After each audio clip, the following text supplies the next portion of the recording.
Research is gone. All right, we are live, excuse me, live on YouTube.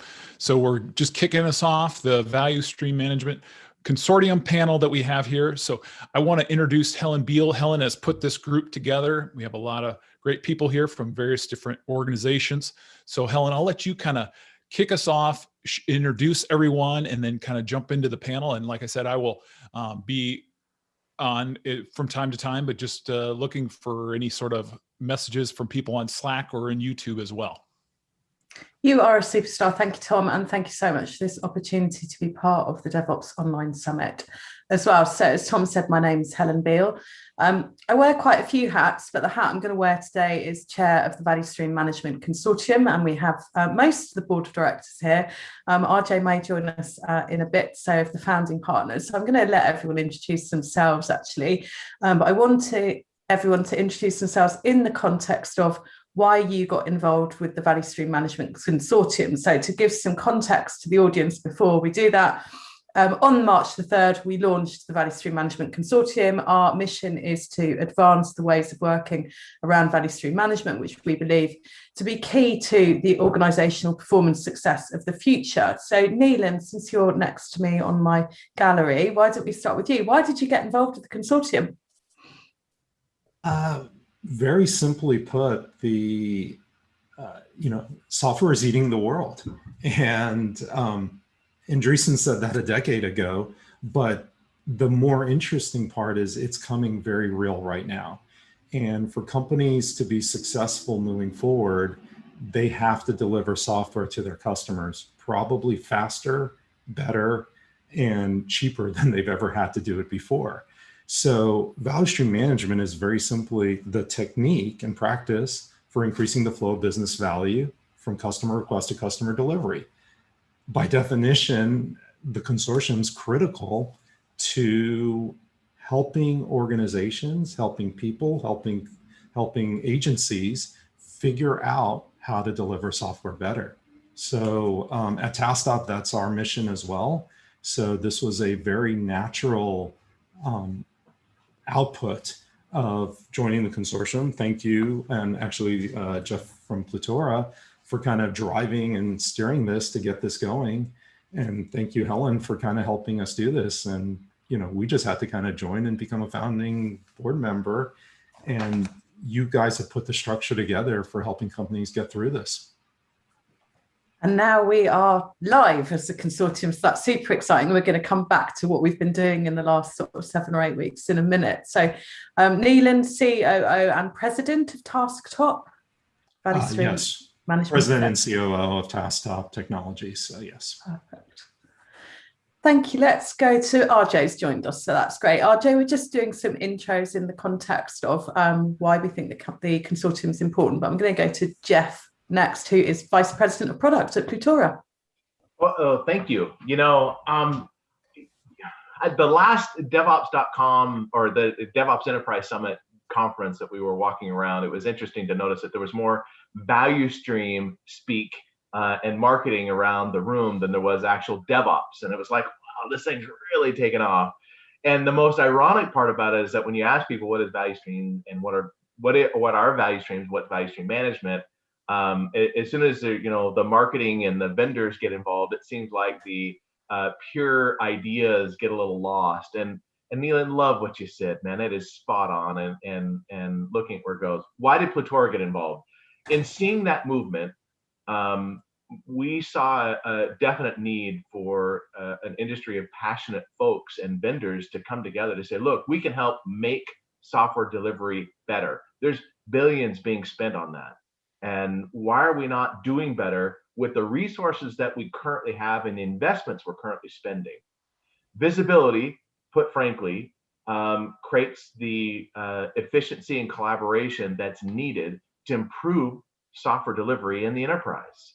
That's the core focus of value stream management, is to map these flow of value and make more efficient the people, process, and tools that deliver this value to customers, ultimately to improve software delivery throughout every organization, as it's truly the heart of what businesses provide. as Platora and as me personally, super passionate about improving the software delivery everywhere. Thank you, Jeff. So we've heard from TaskTop and Platora so far. Hopefully the audience is starting to notice that we have a group of vendors that would often be seen as competitors all coming together. So Brian, tell us about yourself and HCL Software's place in this movement. Sure. Yeah, it's great to be here. Thank you for having us a part of this great summit. Yeah, I'm Brian Muskoff from HCL Software. We have a suite of enterprise DevOps tools, quite a large base. Our flagship product is HCL Accelerate, which is a value stream management platform. And I think the common themes we're hearing from Neelan and Jeff hold true for HCL as well. There's obviously something big happening in the industry today. We are starting to view it as kind of 10-year waves, right? Agile 20 years ago, DevOps the last 10 years. There's something big that we've noticed over the last 3, 4, 5 years starting to take hold, and we think that is value stream management. And so, how can we work with the market? Our traditional competitors, the vendors, the customers out there, the practitioners, consultants, and so forth, to put together a body of knowledge, just generally advanced what we know about value stream management, and put that in the hands of everybody. Basically lift the ships of everybody. And we think the VSMC can do that, just bring awareness and advance the topic through research and educational resources. A rising tide lifts all boats. I love it. Indeed. Yeah. Richard, tell us about yourself and digital.ai's and your role here. Absolutely. So I'm Richard Naster, and I'm Vice President and Chief Scientist of Value Stream Management at Digital AI, and I'm new to the company. Prior to this, I was working for Scaled Agile, and I've been helping companies all over the world implement Agile and DevOps and SAFe, and it's been a great journey. But what I've noticed that's missing is the glue between Agile and DevOps, and that glue is value stream management. There's a lot of focus on delivering features, but there's not enough focus on making sure that we are delivering valuable features. So many organizations are simply becoming feature factories, and the speed is getting there, but still there's not enough focus on value. So I think the most important part of value stream management is the value. And I'm very passionate about helping organizations achieve their goals. And so for me, I'm making environments more fun to work in, because it can be a drag coming into work every day if you don't enjoy your job. And I love my job, so I always enjoy that. I want others to be able to do the same. And I think value stream management is a way that we can really put happiness back in work, and really people feel that they're actually part of the value delivery process. I'm just not developing code, but I'm actually bringing value to my company. And for Digital AI, my company, we have 5 of the leading products in value stream management. So we have tools for planning, we have tools for release and deploy, app protection, continuous testing, and analytics. And I think the most exciting part is that we can now bring all this data together from these different tools, and also business data, and provide a dashboard, what's happening really in the business. CIOs are becoming COOs. It's a trend that's happening. And if we can truly give them the information that they need to steer and see into the value stream in ways which were never possible before, because we have the data now to see into the value stream like we've never been able to do it. And I think that's really exciting. Use that data to drive our value. It's certainly very exciting. I think we should have more conversations about metrics and data and insights in a moment, but I did want to pick up on what you said about happiness at work. And it's kind of my self-proclaimed mission to bring joy to work. And I recently read an article that was saying that one of the best ways to find joy in your work is to have a sense of progress. And I think this links really back to value stream management as well, or really well back to value stream management, because what it allows us to do, as you say, is have visibility into how we're doing. How's our DevOps journey progressing? progressing? How are our ways of working changing? How is our customer experience improving? And all of that. But we haven't heard from RJ yet. So RJ, tell us about yourself and why you think the Value Stream Management Consortium is important. Hey, Helen. And, just before I start, we can all use more joy nowadays, right? So I'm VP and GM at ServiceNow for emerging businesses. And, when we talk to our customers, a lot of the conversations really go around where our customers are trying to deliver business outcomes, right? And so, and more and more of those business outcomes are being driven by software, right? It's really how and where they meet their customers or employees. It's at ServiceNow, we have solutions across the board from kind of helping build technology with IT workflows, as well as employee experiences and the customer experiences as well. And so in order to deliver superior experiences, it really comes down to how you're thinking about the entire software delivery process. And that's really where Value Stream comes in. Now, I've been in the space for a ton of time and sort of seen, back in the early days where it was all about, agile operations, right? Sysadmins leveraging automation. So for the longest time, in sort of the DevOps world, it was all about automation. And then gradually the focus started shifting towards visibility more in the delivery process. But now with Value Streams, we can sort of step back and broaden the scope to really look at that entire life cycle, right? From that ideation all the way through delivering value to customers. And then also that feedback loop becomes really important.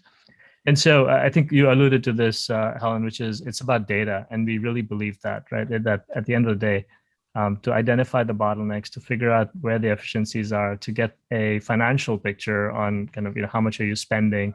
It is kind of getting all the data together. And that's something that at ServiceNow, we really kind of focus on and excel at. And so really excited with where we're at with BSMC and with all the other folks on the call here. I think having this industry movement is going to be really important for us to establish a common way of talking about it. One of the beautiful things about Agile was, when you talk to folks, they say, oh yeah, we were doing Agile before the Agile Manifesto was written. But one of the beautiful things about the Agile Manifesto was it gave all of us in the industry a common way of speaking about it, right? Where you could relate, as you talked about, what do you mean when you say a Scrum team, right? Or a Scrum Master or a product owner. And so looking forward with the VSMC to really establish a vernacular that will then help us all in the industry talk the same way and then drive kind of improvement in the practice. That's fabulous. I've just written a note to ask who wants to volunteer to write the Value Stream Management Manifesto draft for us. Anyone? But I think it's coming a perfect. Thank you very much, Richard. I look forward to reading that, as I'm sure the others do. And I really want to go back to what RJ was just saying, this sense. I think you've all kind of expressed the sense of it, that Value Stream Management right now is kind of an emerging market, and it's got a relationship to the way that the globe has become increasingly digitalized in recent years. But some of the audience may be thinking, but value streams and lean and those kind of concepts have been around since the 1950s, a really long time. So why are these people talking about it like it's something new? So let's talk about some of the research and get a fix for the audience on where this conversation has come from and where we are with this market, because I would absolutely describe it as an emerging market in the digital space. We saw Forrester come out with their first wave in 2017, 2018. We didn't see much analyst activity actually until 2020. So I'm absolutely firm this is an emerging market in terms of digital and technology value stream management. But I think there's some confusion between what mapping is and what management is, and also kind of just the general definition of where we're at with it, given the history of these other things. So Brian, I'm going to pick on you because you're right in the middle in my eye line. Tell us, let's try and do some definitions of value stream management in the context of digital and technology value streams, in the context of value stream mapping and lean. What's your view on this? Yeah, I've got a bit of a unique perspective in the sense that this is what I studied back in the 90s in my engineering program. So, the Toyota process and, current state, future state mapping and so forth. And so it was in the context of a manufacturing environment. And there are a lot of parallels here. To your point, these are not necessarily new concepts, but the way that we're applying them to software and not necessarily discrete manufacturing, brings a lot of different points of view or different perspectives in terms of how we go about solving this problem. And then you layer on top of it, most of us are working with very large enterprises, right? These aren't startups that kind of have homogeneous environments. They're very complex organizations. And so when we look at, defining how you go about focusing on the holistic value stream, to Richard's point, it's really about aligning to business outcomes. And no matter how deep you are in the IT organizations, your business objectives have to be your North Star. And so the way we're looking at it is everybody wants speed, but you can't have speed without direction. You've got to figure out a way how to pull in security, quality, customer satisfaction, profitability, and at the same time, not burn the team out. And so there's a lot of different kind of moving parts from your traditional manufacturing view on value stream management. Jeff. I saw your mouth open. I was about to ask you a question anyway, so you may I just as well. want to add on that because it kind of falls along with RJ with mixing those two things together. It's such a funny thing to watch. The business thinks in terms of outcomes and business value, right? I mean, at the end of the day, I think of my CEO and the questions he asks about, how much money does this make? How well did we do? What's our adoption? What's our customer satisfaction? And if you go to engineering leaders and you say, well, how are we doing? How's our speed? Like you were talking about, Brian, which is exactly right. The engineering leaders, as that world, I've been always trained to talk about outputs and process, right? We're going to talk about how many story points did we deliver? What's the progress on this initiative? And so there's this big disconnect. And then, that's why enter value stream management to combine the two. So we can start all thinking about this in the same language, looking at reducing the friction and maximizing the flow of value through whatever system we have and looking at everywhere, not just, like you were talking about, RJ, the automation, not just the, which tool is where, but let's take wherever we're at and maximize that value by blending together this interesting mix of tools in the tool chain, using data to drive decisions on where do we need to make those improvements. That's the point of managing the value stream. What is the value stream? Should we do that? Neelan, what is the value stream? What's the definition? How does somebody know where to find them in their business? No, this is, again, the value stream is about delivering value to the customer. The customer can be internal or external, right? So it doesn't have to always be just external facing things.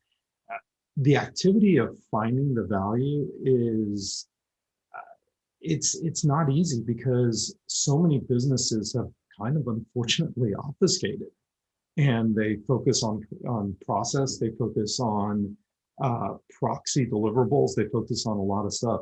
But at the end of the day, it's the customer, right? If you listen to the customer and you make that your guiding light, you will find the value. Now, you have to ask the 3 whys and sometimes even more to get there. And you have to dig, and you can't assume the old ways of doing things is going to work. This actually also ties back to your last question. I think value stream mapping is complementary to value stream management. But the mapping activity happens kind of, post-it notes on a board on weekends every 6 months or so, if you're really efficient about it. That also helps you find your waste in your system, things of that nature. Whereas value stream management, as Jeff and others said, is more about delivering value to the customer. So to answer your specific question, follow the customer. As a business guy, I always want to say follow the money, but in this particular case, it's follow the customer, because sometimes it's not about the money. So start at the customer, work your way back. I think we can maybe dwell on the mapping and management thing a little bit more as well, because I have a slightly different view from you, in that I think value stream mapping is a tool within the value stream management portfolio. So I think it's a typically physical job that we do that's quite beneficial from a human perspective, in terms of collaborating and learning from one another. But it has some disadvantages in terms of its weight as an activity, and therefore its ability to be repeatable and give us real-time insights. And I'm going to pass to Richard, because in his first contribution to the talk today, he was very much talking about data-driven insights. So what do you think? Mapping and management, what's the relationship? Yeah, I have the same thinking that value stream management is the overall umbrella, and value stream mapping is one of the tools in value stream management. And so to me, it's the application of lean and principles and practices that optimize people and process and technology so that we can improve the flow of business value continuously from idea all the way to customer delivery. And sometimes people are looking at value stream management as being a subset of DevOps. And I kind of think of DevOps being a subset of value stream management. And there are a number of practices. I think one of the things that people often forget is that within value streams, there are also people in those value streams. And we have to organize people for fast value delivery. And if you don't do that, nothing else is really going to matter as much, because if you're not streamlined with the value stream and having different team types. I love the work by Matt Skelton and Manuel Pace in their team topologies book and how it describes that. So I also think that organizing value streams in portfolios is extremely important. Applying the 5 principles of lean and Mary and Tom Popadick's 7 principles of lean software development. I think that's all part of this. And you also need to have certain events that help cause alignment, because alignment is not a natural state. So I'm just going to pause there to give other people the opportunity. Giving the audience some reading material. I think we might come back to some reading material in a minute as well, but I wanted to pick up on some of the comments you and in particular RJ have been making about, and actually Jeff said it as well, we probably all have in our own way, but this relationship between Agile, DevOps and value stream management, which came first and which is like a superset or a subset. And my view on this is that what I saw as somebody that kind of came out of organizations that were practicing Agile to deliver customer projects, and then got into the DevOps space via deployment automation, and then was in the field consulting. I saw DevOps tool chains emerge, and they sort of started with people moving away from ClearCase and ClearQuest and those sort of rational point products and starting to really get control over versioning and source control. And then we started to see CI/CD appear. And for a while, that seemed like that's what DevOps was. It was CI/CD automation. But then there was kind of a revelation that we were trying to connect from idea to value realization. And we thought about the fuzzy front end, and we started to connect those portfolio and planning tools. And we started to understand that things happened after live that were still really important. So we started including the service desk and observability and monitoring. And it no longer was a linear road that we were on. It became a circle, and we realized that the feedback from things like the service desk into planning was essential. And for me, that was my epiphany, really was about value stream management, was connecting that DevOps tool chain. And for years I'd been talking about DevOps dashboards, but they never really did anything apart from surface metrics that were already there. They didn't give us that traceability. So RJ, you're obviously with ServiceNow and very much in the service desk space. How do you see this interconnected tool chain and the story for the customer end to end? Yep. So certainly with ServiceNow, while we started in the IT service management space, we now have solutions around planning with IT business management, as well as operations, and so getting into the DevOps area as well. And so we do see it as that end-to-end flow. And from that perspective, what Neelan said a little bit earlier, it's not really about, we don't see it as being about the tools, right? In the sense that teams love their tools, right? And you could get into a kind of very vigorous discussion on, which version of, like kind of Git hosting is better than the other, right? But we don't think that that's the right conversation to have. It's really about kind of stepping up and looking at the flow of information, right, through the end-to-end pipeline. So again, it's not just about CI/CD, but it's really about the entire pipeline and how information flows. And as you were talking, Helen, we all like these little, catchy buzzwords like DevOps and DevSecOps. So when I think of Value Stream, I think of biz DevOps, right? Which is how do you bring the business element in? And one of the things I recall is a Chris O'Malley talk at DevOps Enterprise Summit. I think it was around 2018 is the talk, where he really, kind of talking about what does it take for DevOps to succeed. And he made a very astute observation that it's not just about the technology, right? So you can become really good at building technology, but really it's about then the business ideas, right? You need to also have the right ideas to be able, and then be able to deliver on that really well, to be able to move the business forward. And so for, that's sort of how we think about it, is really how do you bring data from the planning side, and when you think about planning, it could be at different levels, right? So certainly you can think about things like OKRs, right? So at a leadership level where you may be planning, top level objectives for your company, and then kind of flowing it down through the organization to build the alignment where using things like SAFe, et cetera. Maybe at a team level, you're talking about stories, but there is alignment all the way up into what the company is trying to accomplish by the way of objectives. And then flowing that through the entire process, right? Through the CI/CD process, testing, et cetera, into deployment, and linking all of that.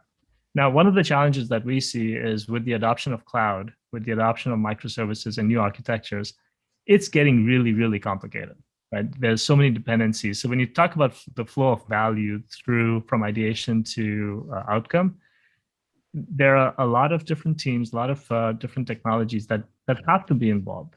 Just because of the complexity of the environments that we operate and deliver in. And so that's where at ServiceNow, we think about concepts of how do you bring all this data together in a service graph that really helps you have that correlated data set that you can go back and you can mine for insights and understand what the optimizations may be that you need to put into place.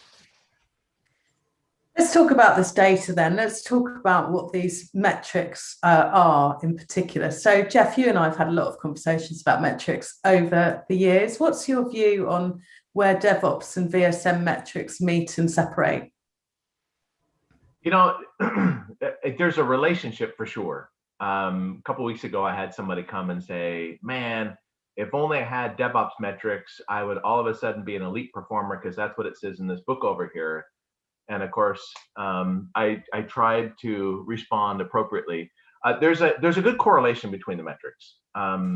Ultimately, I think the things that Value Stream wants to help you look at is what is the overall flow of value, and what are some of those flow-oriented metrics, meaning how fast does stuff move from idea to production or into customer's hand and recognizing value. But that's just part of the story. I like to think about them in two major buckets. One is looking at that flow where you can look at things at lead time, cycle time, maybe there's a work distribution, and a few other things that fit into that bucket of efficiency. How efficient am I using my current resources? I think there's another bucket though that attaches the value side. So we talk about that in terms of value delivery.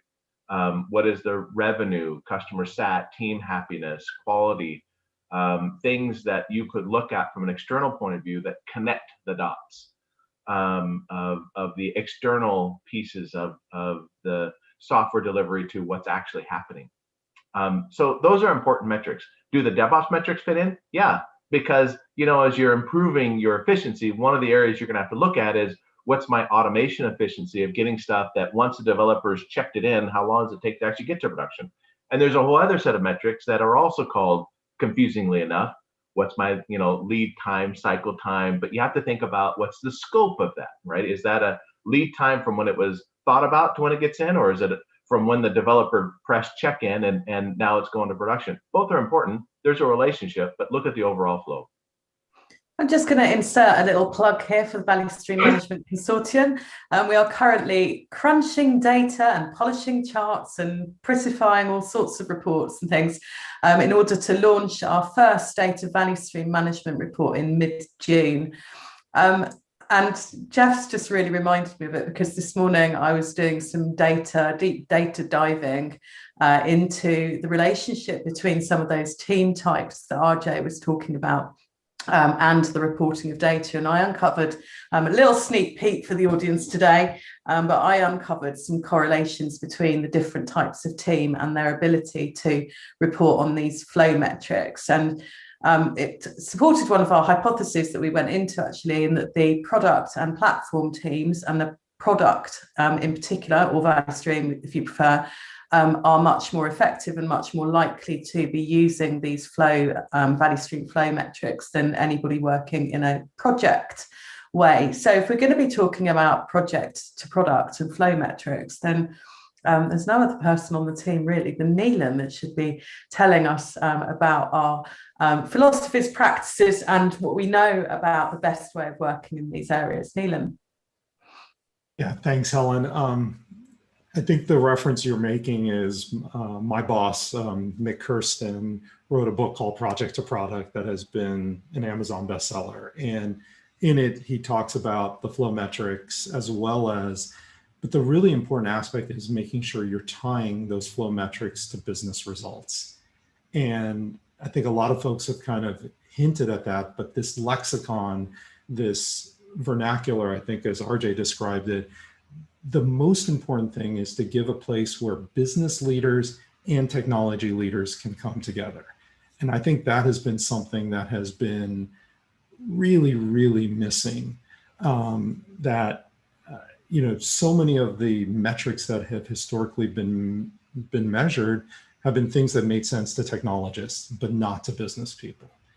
And finding a vehicle by which is what VSM is doing, bringing these two groups together, because success now isn't going to be the business ignoring technology, and it's not going to be determined by technologists ignoring the business.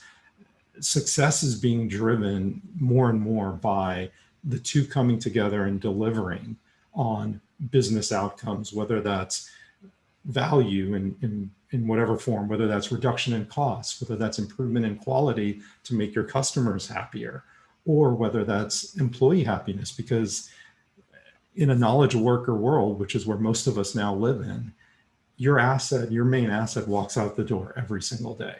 And that has to be something that has to be paid attention to. So whatever metrics, and definitely believe in the flow metrics, layering on top of a lot of the individual silo metrics that are so important for those silos, whether it's development, whether it's tests, whether it's service management, whether it's requirements management, are very important for each one of those activities. You've got to have something now looking at the end to end. So yeah, big believer in the data-driven aspects and then tying it back to the business results. That's how you're going to get the big outcomes. And another little plug for our research, a sneak peek for the audience. We have also identified trends with higher performing organizations that are reporting and connecting activities to business and organizational outcomes. So as Neelan says, we can see that that has a direct impact on business performance when people are consciously trying to make those connections. Richard, how do you define value? That is a really tough question. And so there's a number of different thoughts that I have when it comes to this. The simplest thing to define value is what customers are willing to pay for. But I think that is overly simplistic, because when it comes down to it, value has a different components. Are your customers satisfied with the product that you're getting? And I think that when we talk about lean, it's just not about satisfying your customers, but also delighting your customers. So how many products can you think off the top of your head that really delight you and that is just holding, let's say, your iPhone in your hand and the design of that, what it allows you to do to be useful. And so value is also in the eyes of the beholder as a customer, but it's also for the business. What revenue do we bring into the business? How does it help our brand? So there's so many aspects of value. It's always been the age-old question is, how do we measure that value? And I don't think there's just one number for that value measurement. Like, for example, if we want to see how much value is the business delivering, well, one of the things I like to use, besides the standard business metrics of revenue and customer acquisition costs and all that, is to look at our objectives and key results. Are we heading in the direction of meeting our strategic themes? And being able to correlate whether the work that we're doing, whether the outputs that we're creating are actually moving the needle on business outcomes. From the business side, I think that's really important. From the customer side, it's all about providing me with valuable products that I'm willing to pay for. Brian, what's your view on this as well? Do you think OKRs are the wonder kind, or do you have problems with OKRs? Yeah, I can't wait to be able to share, our findings with that VSM report. I like the old metaphor that, functional silos are kind of like looking at a map through a straw. Everybody's got their own kind of segmented view of the world. And the beauty of, this movement with the value stream management trend is, we're creating unified data models. So your point earlier, we've had dashboards for decades, right? But many of those are kind of single variant, functional views of the data. And what we're now able to do by aggregating data from end to end is to be able to basically create those relationships. And so you can start answering very difficult questions like, where is my epic? They're difficult, but they're very basic at the same time, right? You take someone like a product manager that's working on a very large initiative with maybe several epics, and they just want to understand, where's my work? What's done, what's in progress, and what started. And if you start to look at kind of the landscape of all the tooling for complex enterprises trying to manage the situation, it's been near impossible. You could get different answers, or you may have to aggregate that through, PowerPoints or whatnot to get those answers. And so from a data perspective, we're now able to, answer those questions on a real-time basis. But really, I think we're just getting started with that, right? And I get, to go back to your question around value, the blessing and the curse of value stream management is so broadly defined that in essence, it's solving kind of the fundamental, operations of every business. And so, yes, we're going to need OKRs, we're going to need operational metrics, and we're going to need kind of something in between, right? But at the end of the day, the reporting, the metrics aspects of this, they're really just table stakes, right? I mean, what we're ultimately going to need is to have actionable insights on a day-to-day basis that we can use to tactically make changes or strategically make changes in the way that we're running the business day to day. And so, I think when we look back at, where we were today versus where we are 5 years from now, it's just going to be second nature that we've got, models, AI type models running through our enterprises that are starting to inform us of, these actionable insights and how we can make these day-to-day changes. You're preempting where I wanted us to leave today, so I'm going to park that bit there. We're going to come back to that. But I do want to just drill a little bit more down into this concept of having real-time insights or real-time data available. So I was talking about value stream mapping earlier, and one of the disadvantages of it being that it's very human oriented and it's very heavyweight and it's very difficult to repeat. So that epiphany I had was really the realization that we could basically automate the value stream map. So we could collect all of that data by leveraging our DevOps toolchain, which puts our teams in a position where they can inspect and adapt live data at any point in whatever process they're following. That sounds amazing. We've established that we generally work with large enterprises, and in some of the large enterprises that I've worked with, and I'm thinking specifically of a gaming company, and every company's unique, right? But what was quite unique about this organization was that their products or their value streams were quite easy to identify. So there would be something like betting on horse racing, which would be some quite obvious separate product that wasn't really that reliant on other systems. It might have some shared sort of financial systems, but it was quite easy to separate what it was doing from other things, which meant that we could do things like look at one of the value metrics we can use, which is the most commonly used, which is revenue. But we could also look at costs. So we could effectively help the team run their own P&L on a minute-by-minute basis, and they could see the immediate impact of features that they delivered to a very specific customer set that they knew quite well as well. So I'm going to stick with you, Brian, because you brought it up. What's your view? And this is the work we're doing in the consortium. We're going to help people understand what the value stream management processes look like as well, not just what the people and the roles are in the organizational design look like, not just what the technology and the platforms and the integrations look like. But Brian, did I describe something that looks a little bit like your vision or what you've seen in customers in terms of how to day-to-day manage our value stream?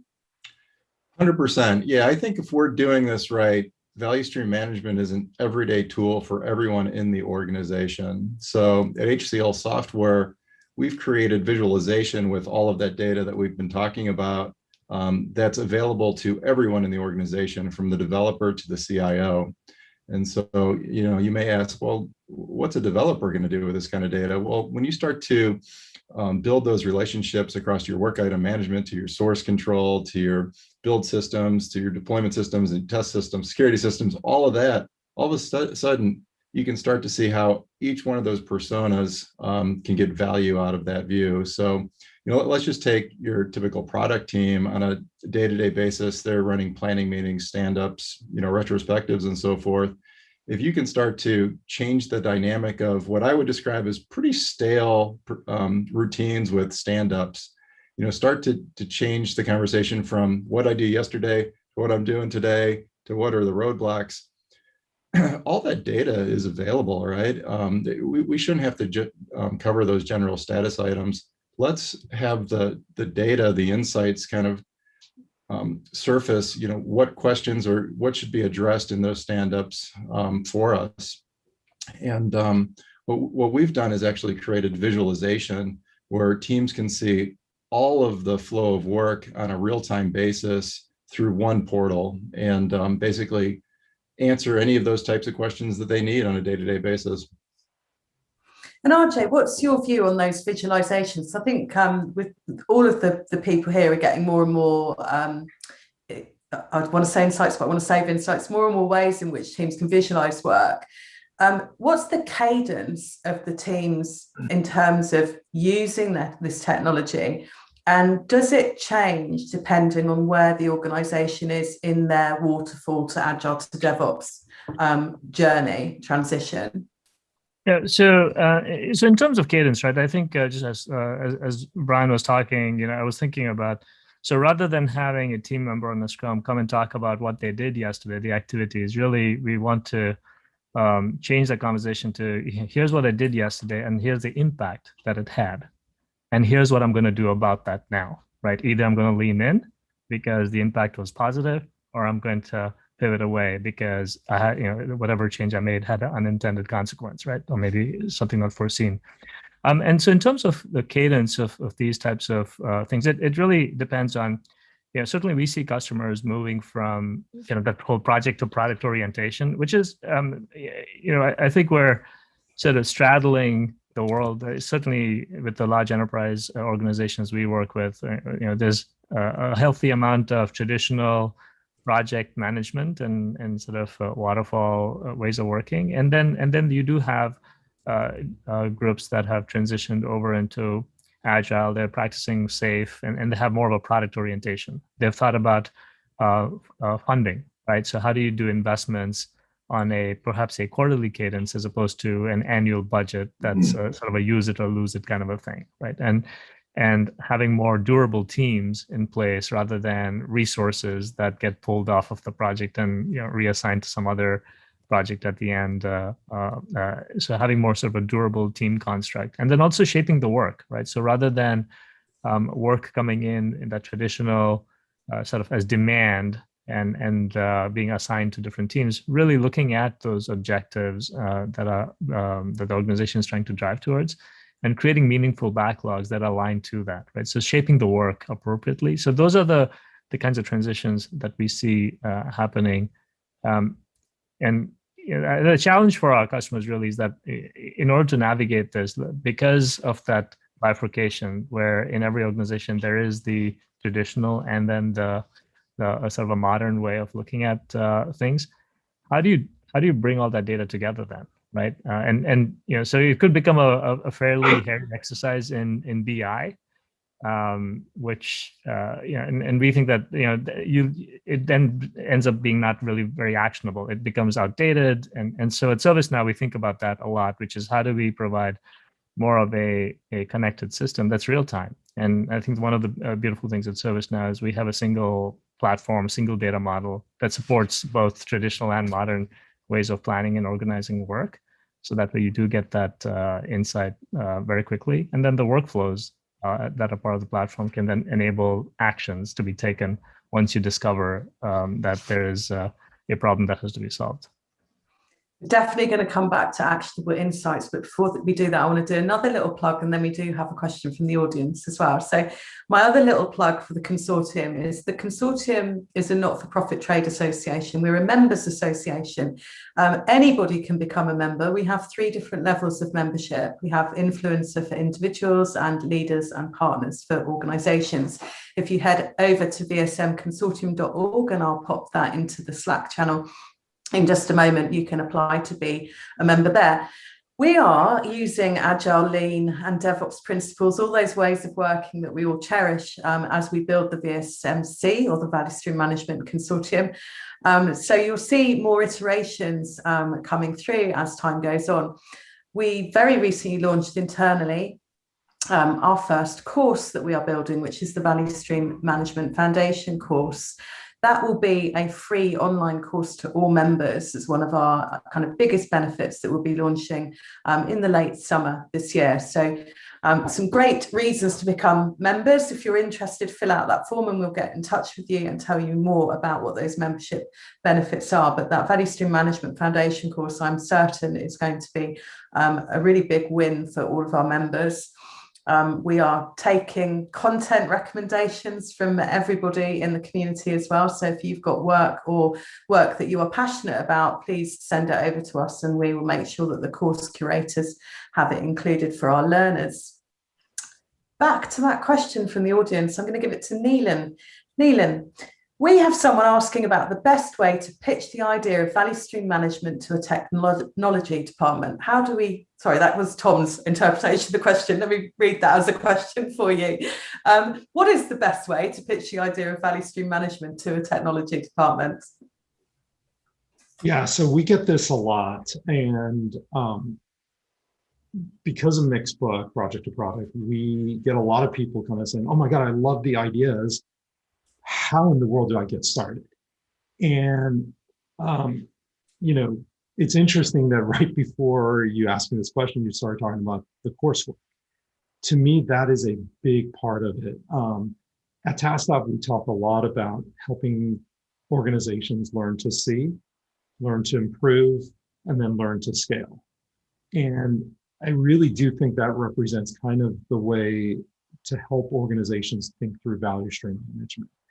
There's one other aspect that's super important that we've seen in most of our successful customers, which is getting executive buy-in. And I know this is really hard for technology organizations, right? Especially kind of folks who have the religion, but are maybe at a director level or at a manager level. But to be successful, we've seen that somebody in the executive suite, CIO minus one, has to have religion. A lot of times it's easy to get there because they did learn about leans 50 years ago, 40 years ago. They did learn a lot of these concepts, it's almost like they forgot that you can also apply it to software delivery. And it was so associated with manufacturing. So it's a combination of executive buy-in and then kind of finding a way. And I think this is where the course is going to be so important to help organizations learn the concepts as it applies to software delivery. Jeff, where do we talk about this occasionally as well?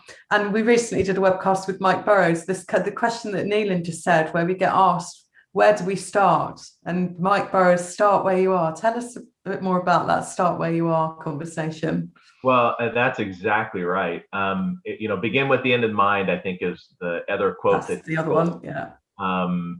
Right to left and so forth. It depends on who you are and what you're struggling with. We like to think about the value streams as being of two types. There's an operational value stream, looking at the series of steps, if you will, to deliver some part of it as an operational stream, whether you're dealing with a deployment or environments or managing risk in the process.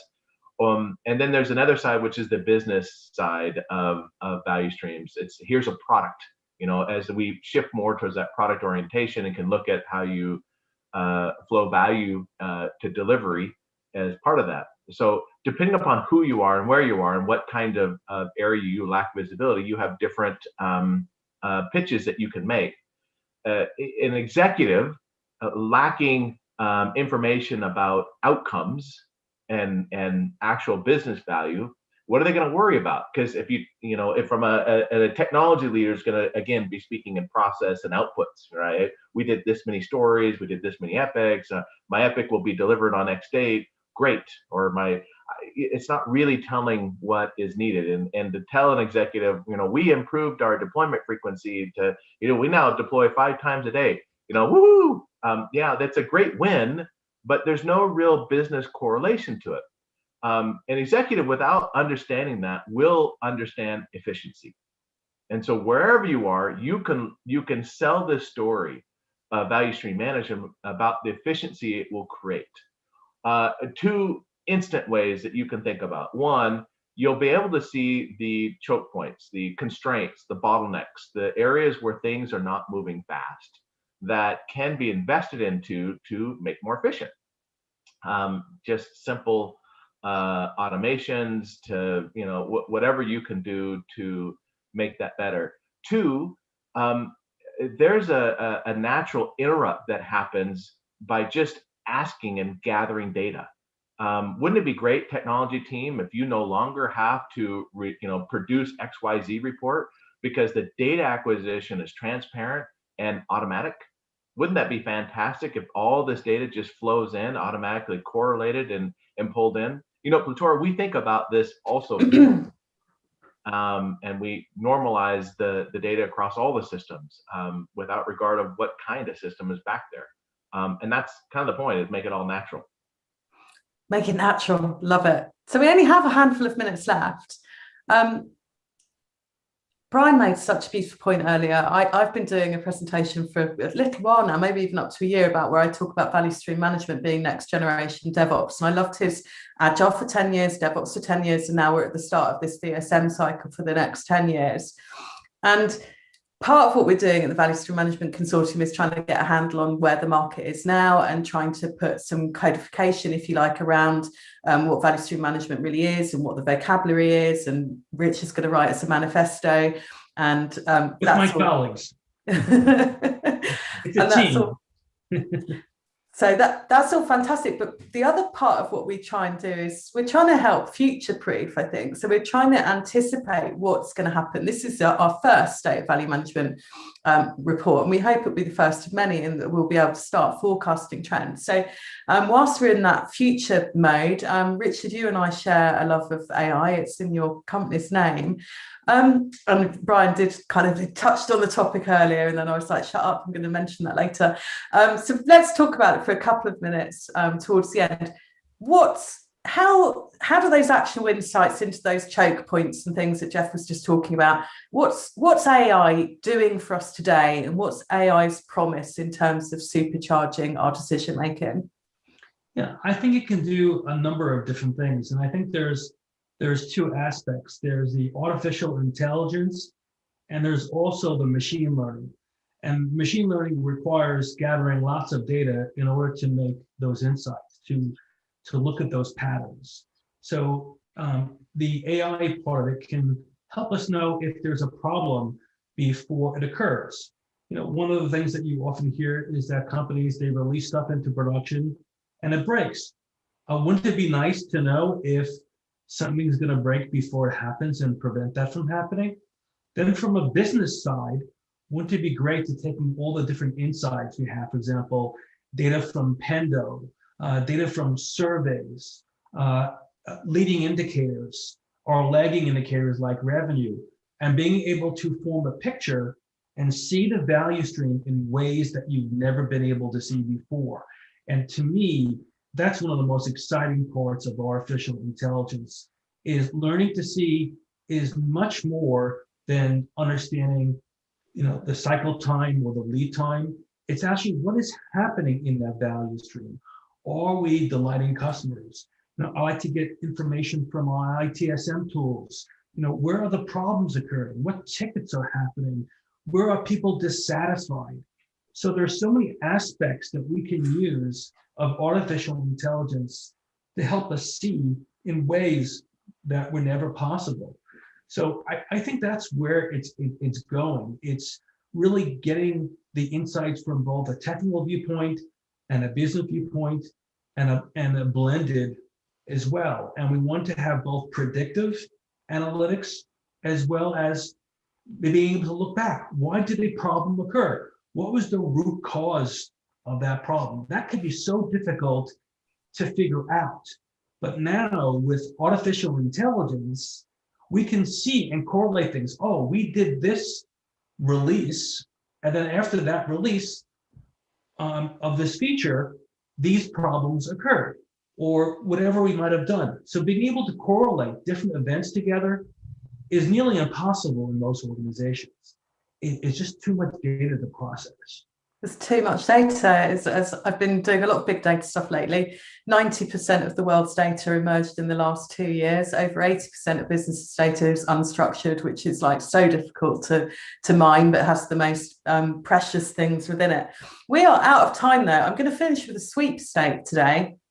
I'm going to ask each of you, in what year will the State of Value Stream Management report show that over 50% of respondents are using AI to extract insights into their value stream? I'm going to write them all down, and then after the last year that somebody has said it, or when we hit that number, one of you will get a prize. So RJ, in what year will over 50% of respondents say that they're using AI to extract insights in their value streams? Yeah, I would assume that we're gonna be in 2026. 2026. Jeff, what year? I think RJ is probably right. You can't have the same year. It's not how sweepstake works. All right, 2025. Mm-hmm. Okay, Brian? I'm going to be much more optimistic. I'll say 2023. You know, I think there's lots of low-hanging fruit here. Perfect. We'll go to Richard last, since he's the AI guru. Neelan? Since I can't choose any of the other options, 2024, I'll sneak in the middle. Excellent. And you, Mr. Nasta? Well, I can tell you that 100% of customers who use digital AI will be able to get those insights from their tooling. Gartner says that 70% of organizations will be using value stream management by 2023. So I think that's probably a decent number. Do you want 2023 and a half? Yeah. Because Brian's already got 2023. Yeah, let's go with that. Unless my other answer works as well. 2021 now.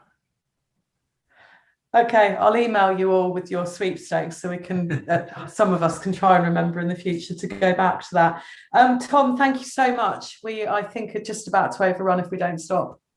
Yes, yes. I just want to thank everyone for joining us on the DevOps Online Summit. I appreciate you hosting this, Helen. You did a great job. And I think we had a lot of good questions and answers. And so it was great to have all you with us. Appreciate it. Thank you, everyone. It's been a pleasure as always, and I'll see you all soon. Cheers, all.